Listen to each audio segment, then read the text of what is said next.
Bom dia, bom dia, bom dia. Mais um Morning Call, o que esperar do mercado hoje.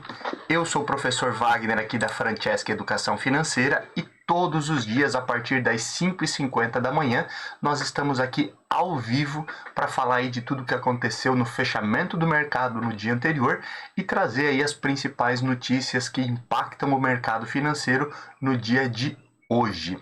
Trazemos aí aspectos políticos, econômicos, corporativos, tudo aquilo que pode impactar o dia a dia aí de quem trabalha ou quem gosta aí de mercado financeiro. Então você aí que nos assiste, trabalha no mercado financeiro ou conhece pessoas que trabalham no mercado financeiro também ou gostam desse tema, compartilha esse conteúdo, deixa seu like também, se inscreve no canal e você pode acessar também um dos nossos grupos de WhatsApp, aonde nós encaminhamos esse material aqui em PDF todos os dias também, antes das 7 horas da manhã. Obrigado aí pela sua companhia. Hoje é dia 20 de setembro de 2021. Alguns tópicos importantes, né? Dia 20 de setembro, Revolução Farroupilha, o famoso Dia do Gaúcho, e aí vou puxar brasa para minha sardinha aqui, como um gaúcho, mas principalmente aí hoje comemoramos o nosso Morning Call de número 200, o 200º Morning Call, o que esperar do mercado, ao vivo aqui no YouTube, a partir das 5h50 da manhã. Esse projeto que começou aí como um pequeno texto, lá mais de anos, né, há quase 2 anos atrás lá no Instagram, virou esse projeto um pouco maior e a tendência é que isso fique cada vez maior, então compartilha também esse conteúdo e hoje é um dia de festa nesse sentido. Olhando então para o mercado, né, na sexta-feira, dia 17, tivemos aí um dia com mercados oscilando bastante, né? Pela terceira semana seguida aí, nós tivemos aí o índice Ibovespa fechando em queda e as quedas da sexta-feira, óbvio, puxadas pelo exterior, mas também ampliadas aí por cenário interno, trouxeram aí o índice Ibovespa para números bem ruins, né? Na casa dos 111 mil pontos, ante uma expectativa que nós tínhamos aí muito forte para o ano e tivemos alguns pontos, né, que além do exterior pesaram aí para o mercado brasileiro. O presidente Jair Bolsonaro sancionou, né, assinou a medida ali de aumento do IOF até o final do ano, pensando em esse recurso ser destinado aí ao novo Bolsa Família, né, o Renda Brasil. Isso acaba trazendo mais desconfiança aí para os investidores. O minério de ferro que continua caindo bastante e acaba também puxando forte aí as ações de Vale para baixo dentro do índice Ibovespa, e essas ações da Vale, né, o peso das ações da Vale tem muita força dentro do índice Ibovespa, o que acaba automaticamente também forçando bastante essa queda. Outro ponto aí foi na sexta-feira aí o vencimento de opções, né, tanto no mercado brasileiro quanto fora, e isso também aí deixou os investidores aí mais cautelosos e automaticamente aí tivemos então maior queda nesse sentido. Além disso, obviamente aí tivemos aí os investidores ainda de olho na questão da CPI da Covid, na retomada das reformas, né, tanto a reforma administrativa quanto a reforma tributária aqui no Brasil, a crise hídrica que ainda é um problema e essa semana agora nós temos também aí a definição aí sobre bandeira para o mês de outubro, né? A bandeira a ser cobrada na energia elétrica, então isso também acaba preocupando.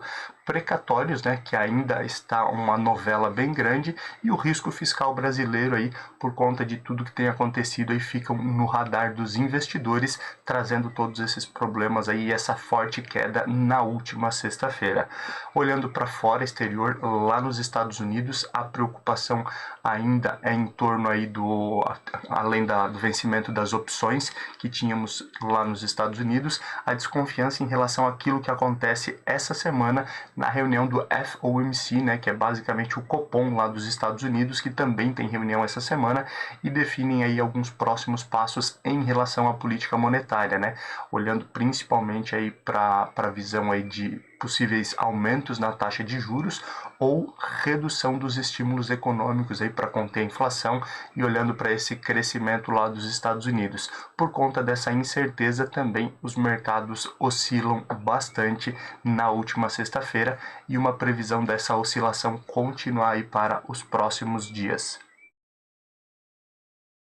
Ainda olhando para o exterior, na Ásia as bolsas fecharam ali no cenário positivo, mesmo com o receio ali em relação aos desdobramentos lá da Evergrande, né, que nós falamos na sexta-feira, e a dificuldade que eles terão aí nessa semana em honrar seus compromissos financeiros, o pagamento de juros, né, lembrando que é a segunda maior incorporadora da China e tem uma dívida milionária que pode não ser paga, né, então isso pode afetar diversos mercados, mas a China aí acabou contendo um pouco aí dos problemas em relação à Evergrande, fazendo um aporte, né, injetando recursos aí na economia chinesa. O Banco Central chinês fez esse movimento para dar mais liquidez e dissipar um pouquinho desse risco, então tivemos aí um fechamento um pouco mais tranquilo.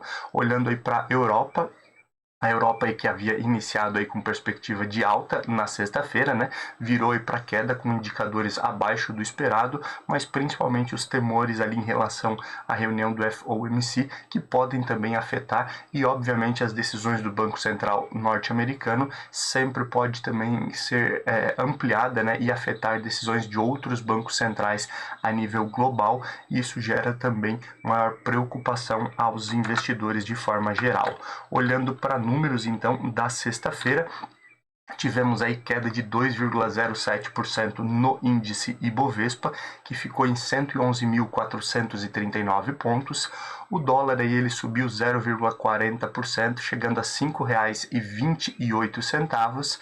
E olhando para as bolsas, né, as bolsas norte-americanas, Nasdaq, bolsa de tecnologia, caiu 0,91 a 15.044 pontos. S&P 500 seguiu a mesma linha e ficou a 4.432 pontos. E Dow Jones caiu 0,48 na sexta-feira a 34.584 pontos. Olhando aí para a Europa, nós temos o euro aí uma lateralização alta de 0,01% na sexta-feira, dia 17, se mantendo aí na casa dos R$ 6,20. E as bolsas mantiveram a mesma perspectiva dos Estados Unidos, com uma queda menos acentuada, onde aí o DAX na Alemanha caiu um pouco mais, 1,03%, a 15.490 pontos. O CAC na França caiu 0,79 a 6.570, e no Reino Unido aí a queda de 0,91 a 6.963 pontos foi o fechamento aí das bolsas europeias na sexta-feira. Na Ásia, como já havíamos comentado no fechamento do nosso Morning Call e na abertura de hoje, as bolsas fecharam em alta, China com alta de 0,71 a 14.359 pontos e o Japão alta de 0,58 a 30.500 pontos, fechamento do dia 17. Cenário de cripto, também no dia 17, nós tivemos aí o Bitcoin caindo 0,45% e o Ethereum caindo aí 4,01%, uma oscilação maior também aí no Ethereum, inclusive aí com alguns especialistas aí já falando talvez em um momento de realização de lucros aí das moedas. Óbvio, né, não é recomendação de compra ou venda, mas vale a pena ficar de olho na movimentação das cripto nessa semana também. Olhando aí para petróleo futuro, a commodity aí tem se valorizado novamente aí com a perspectiva aí de retomada e principalmente oferta e demanda do combustível a nível global.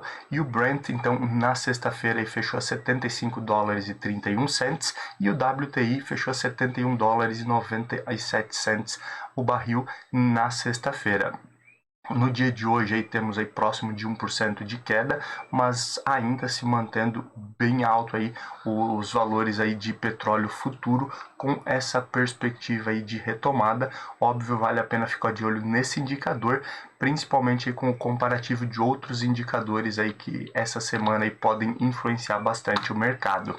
Índice S&P 500 VIX, o famoso índice do medo, né, que mede a volatilidade, o risco do mercado de ações, disparou novamente na sexta-feira, então fechando aí na casa dos 20,81 pontos, uma alta de 11,34%. O índice VIX ele já vinha oscilando bastante na semana passada e culminou então na sexta-feira voltando acima dos 20 pontos. Lembrando que quanto mais alto esse índice, maior a volatilidade, maior o risco no mercado de ações, e também acima dos 20 pontos o índice VIX ele já começa a ter uma dificuldade, né, dos especialistas de prever aí os próximos passos aí do mercado de renda variável, das bolsas e desse risco de maneira geral. Olhando aí para metais futuro, nós temos o ouro aí caindo novamente os seus valores, né? Olhando aí para os últimos meses, fechando aí ouro futuro a 1.750 dólares a onça. Alumínio futuro continua em alta, a perspectiva do alumínio futuro a 2.872 dólares e 50 cents. E o ferro refinado na sexta-feira, a negociação futura dele, todos esses mercados aí olhando para a perspectiva de setembro ainda, né, fechamento de setembro, ele teve uma evolução fechando aí a 123 dólares, lembrando que anteriormente o fechamento aí de ferro refinado futuro já havia caído abaixo dos 120 dólares, então tentando recuperar um pouco, mas ainda com muita oscilação o minério de ferro de forma geral. Fechamento aí das ações do índice Bovespa, as 5 principais altas aí ficaram por conta de VT3, que é Vivo, né? Vivo Telefônica, subindo 1,45%, fechando aí a cotação a R$ 42,11 na sexta-feira. MGLU3, Magalu, Magazine Luiza, subiu 1,22% a R$ 16,57. NTCO3 Natura também subindo 1,14% a R$ 48,10. RADL3 subiu 0,80 a R$ 26,31. RADL3, né, que é droga raia. LWSA3 Local Web também subindo 0,66 e fechando aí a cotação a R$ 24,24. Esse foi o fechamento aí das principais ações do índice Bovespa que fecharam em alta na sexta-feira. As principais baixas aí um pouquinho diferente ficaram por conta aí de BID11, que caiu 7%, 7,02, fechando aí a R$ 60,01. GGBR4, né, Gerdau, com queda de 6,82% a R$ 24,60. Goal4, que é metalúrgica Gerdau, caindo 5,59% a R$ 11,48. Usimin 5 caindo 5,31%, Usiminas a R$ 13,92. E BID4, né, Banco Inter, aí as ações preferenciais de Banco Inter caindo 5,10% e fechando aí a R$ 19,89, as principais quedas do índice Ibovespa na sexta-feira, dia 17. Hoje, segunda-feira, alguns indicadores que vale a pena ficar de olho, o principal deles aqui no Brasil é o Boletim Focus, que é divulgado toda semana, trazendo aí a perspectiva aí para fechamento desse e dos próximos anos em relação à economia brasileira, né?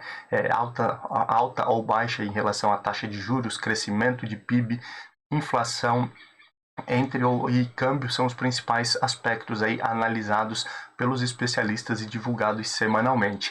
Inclusive, assim como falamos na semana passada, vale a pena ficar de olho que a partir de hoje nós temos aí um novo formato aí, então, na divulgação do Boletim Focus, que por volta de 8h30, 15, 8h30 da manhã você já tem acesso a ele. O Boletim Focus vai deixar a partir de agora aberta ali a previsão em relação a PIB, né, quais os setores aí com uma perspectiva maior de crescimento, e também em relação à inflação, deixar aberto também os indicadores aí de inflação, aonde se espera uma maior inflação para os próximos meses, próximos anos, então vale a pena ficar de olho nesse novo formato do Boletim Focus. Continuando e olhando aí para fora, né? Hoje também é um dia aí com menor movimentação e menor oscilação em alguns aspectos por conta do feriado na China e no Japão. Então não temos movimentação aí nos mercados de China e Japão, principalmente as bolsas.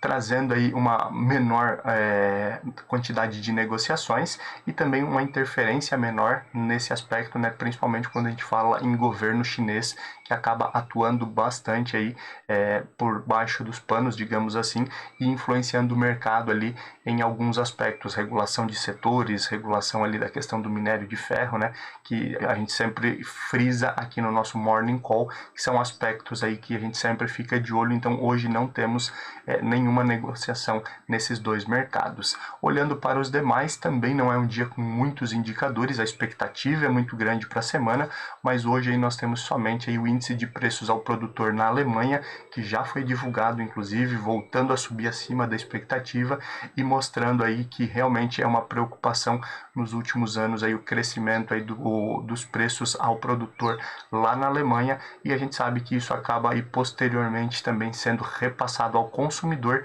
trazendo toda essa preocupação em relação à inflação e também aos movimentos do Banco Central Europeu e do Banco Central da Alemanha ali em relação aos próximos passos da economia e política monetária.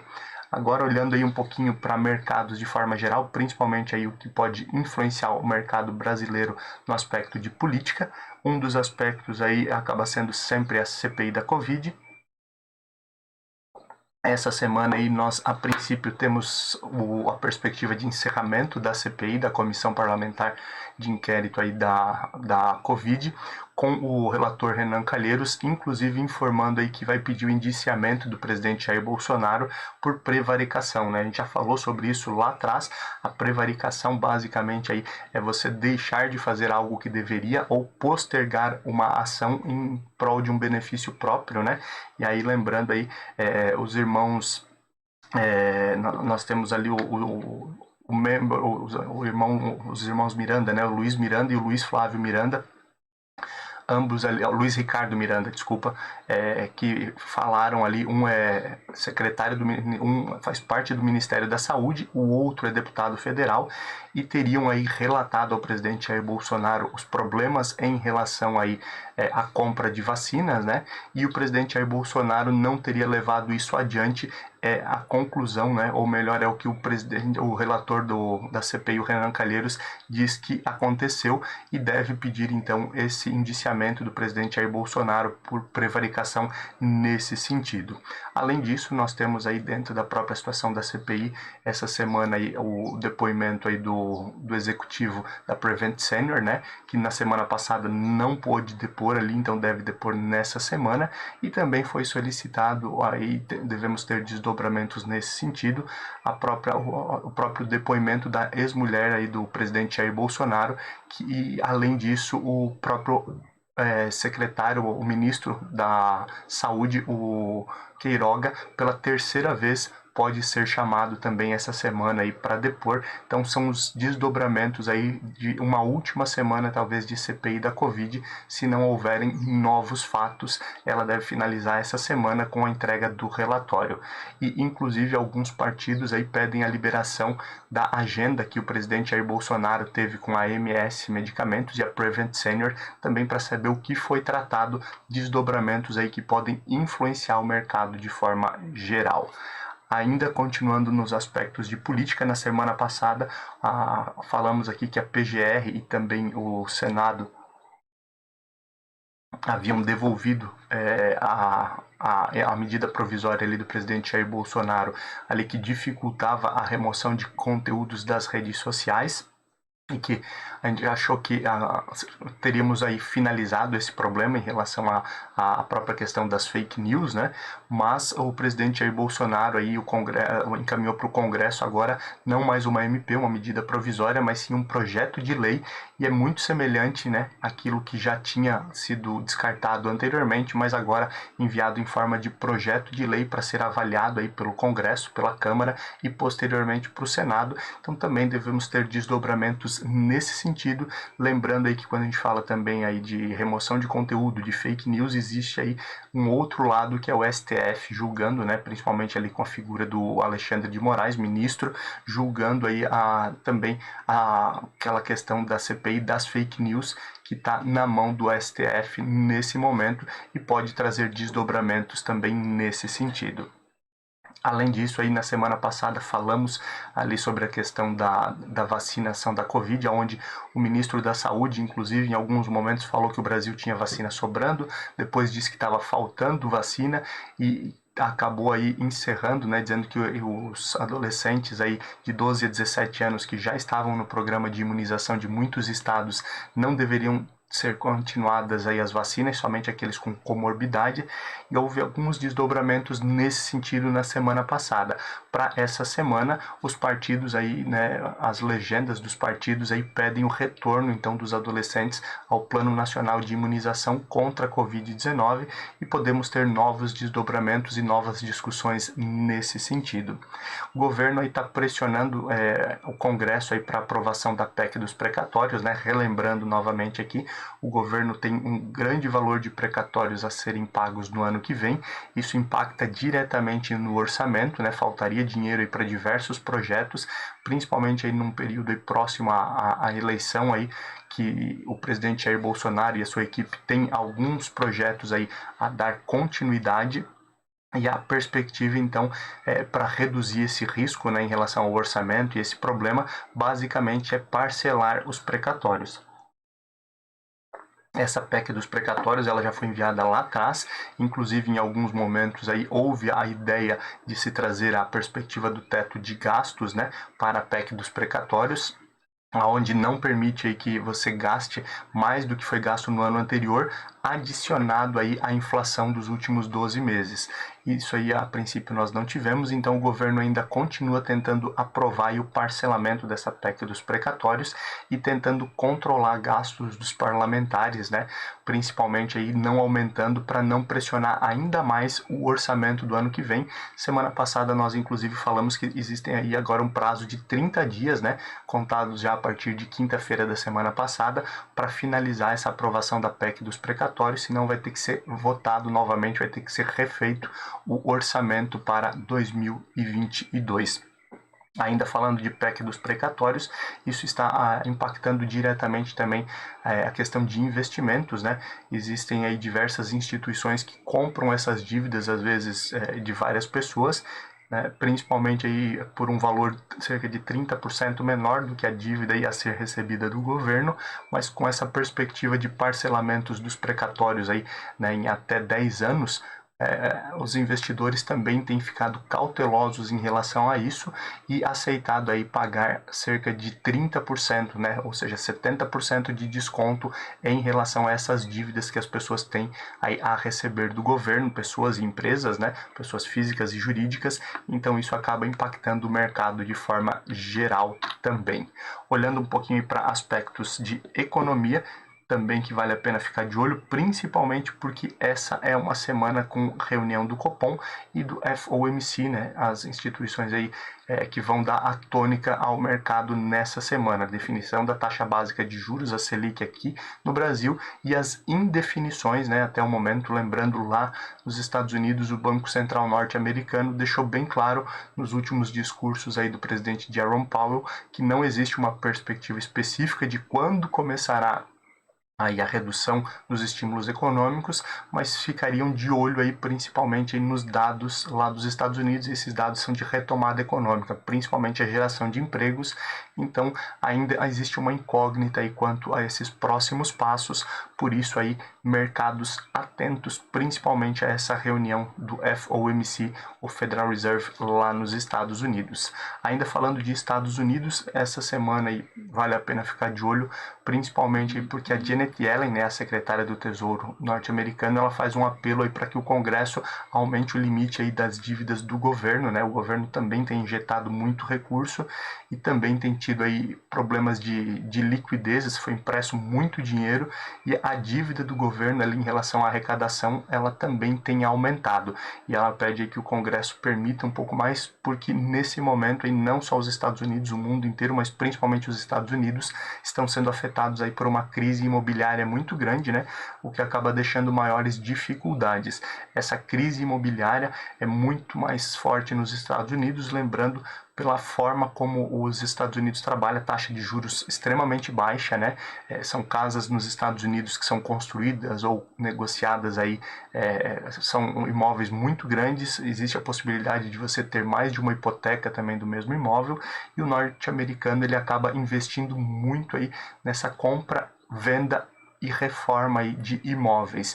E com isso aí, com essa crise, com a redução que nós tivemos aí em relação a esses setores, nós também temos dificuldade em geração de empregos, visto que é um setor que gera bastante empregos, esse setor aí de construção civil nos Estados Unidos, e acaba trazendo também maiores dificuldades lá para o país. Então aguardamos cenas dos próximos capítulos, mas vale a pena ficar de olho porque deve mexer com o mercado essa semana e as próximas também, essas dificuldades no mercado imobiliário norte-americano. Alguns especialistas têm levantado também um ponto aí de que países emergentes, como é o caso do Brasil e muitos outros, ainda não precificaram, né, as mudanças que aconteceram na China, principalmente a redução aí do crescimento da China, que vinha crescendo aí cerca de 6% ao ano, pelo menos, né? Existe uma perspectiva de crescimento menor aí para esse ano lá da China, uma redução então dessa aceleração, e também aí a queda no preço do minério de ferro, que ainda talvez não teria precificado alguns ativos, e gera aí uma certa instabilidade e preocupação para investidores, visto que essa precificação, essa nova precificação não tendo sido feita ainda, pode trazer novas quedas para alguns setores e para ativos aí de países emergentes.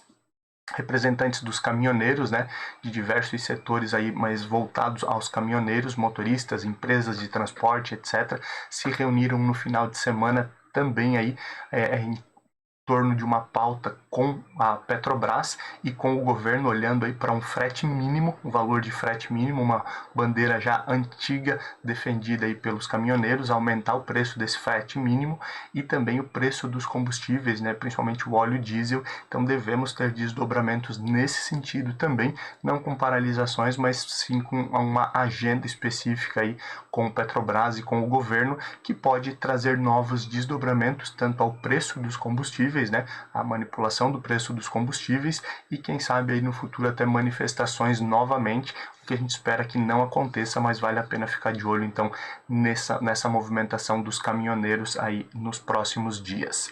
O governo então aumentou na última semana, como nós falamos, o IOF, né, Imposto sobre Operação Financeira, e de acordo com especialistas, isso mostra cada vez mais incertezas para o cenário brasileiro e também insegurança, principalmente porque esse aumento até o final do ano ele não resolve em nada, é o que dizem os especialistas, e ele gera maior incerteza, principalmente olhando já para a perspectiva de eleições 2022. Alguns especialistas dizem que seria um movimento aí populacionista do presidente Jair Bolsonaro, né, com o objetivo aí de ampliar os valores aí para o novo Bolsa Família, o Renda Brasil, e isso aí gera uma incerteza maior para os mercados, para os investidores, olhando aí para essa perspectiva de IOF mais alto até o final do ano. Então também vale a pena ficar de olho nos desdobramentos dessa medida aí que foi assinada na última semana.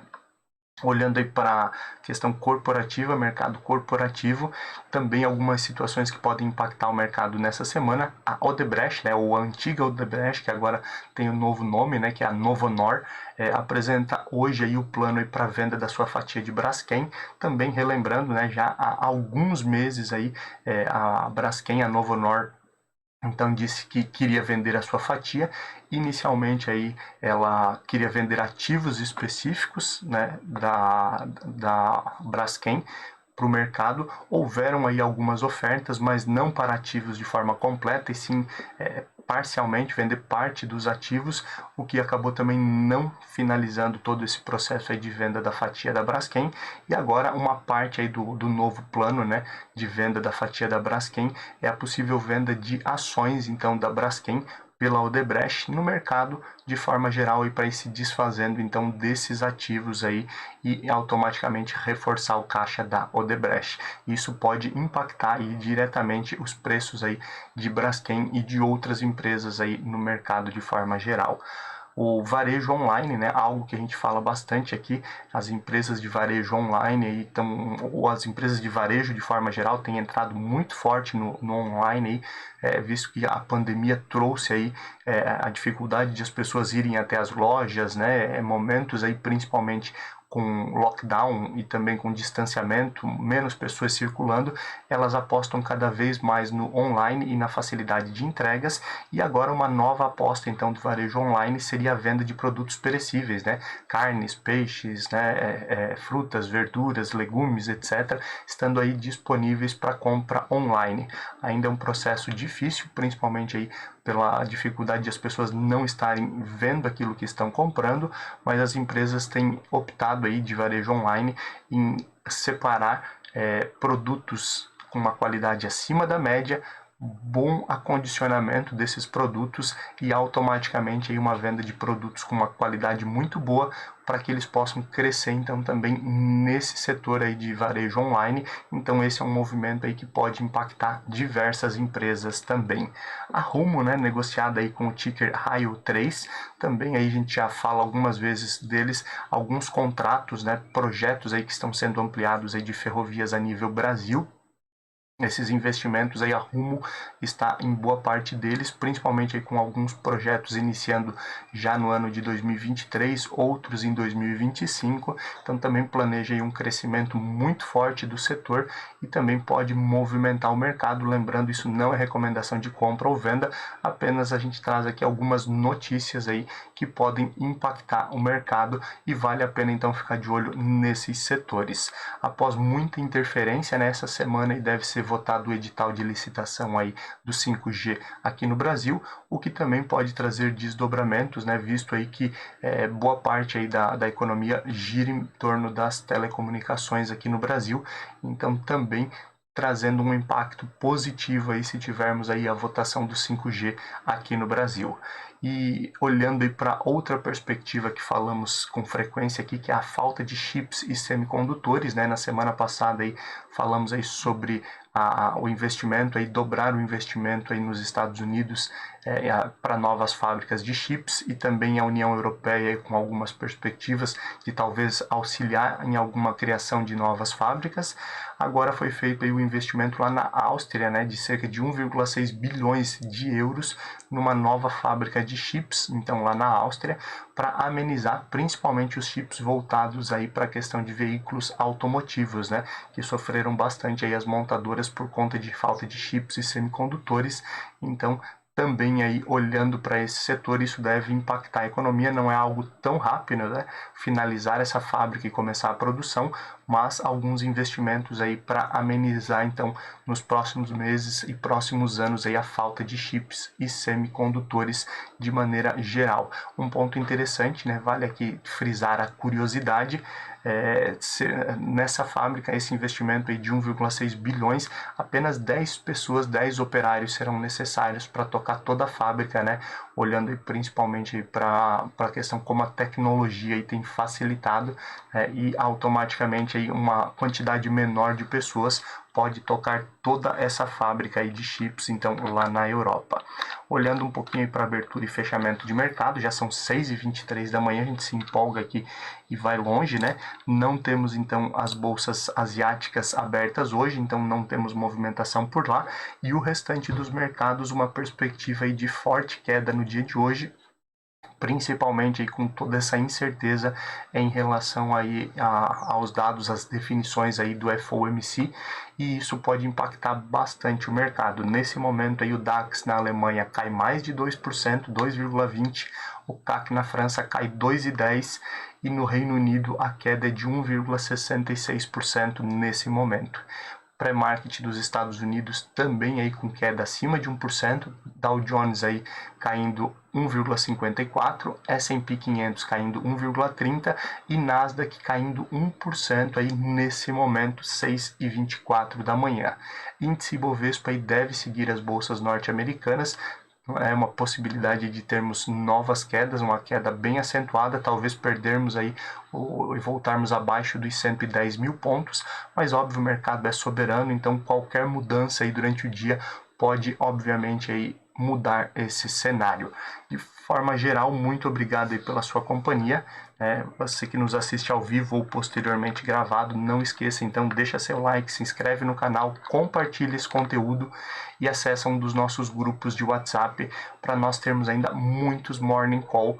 O que esperar do mercado hoje? Hoje completamos então a nossa edição de número 200, 200º Morning Call, o que esperar do mercado, e eu te espero amanhã a partir das 5h50 para continuarmos juntos esse projeto.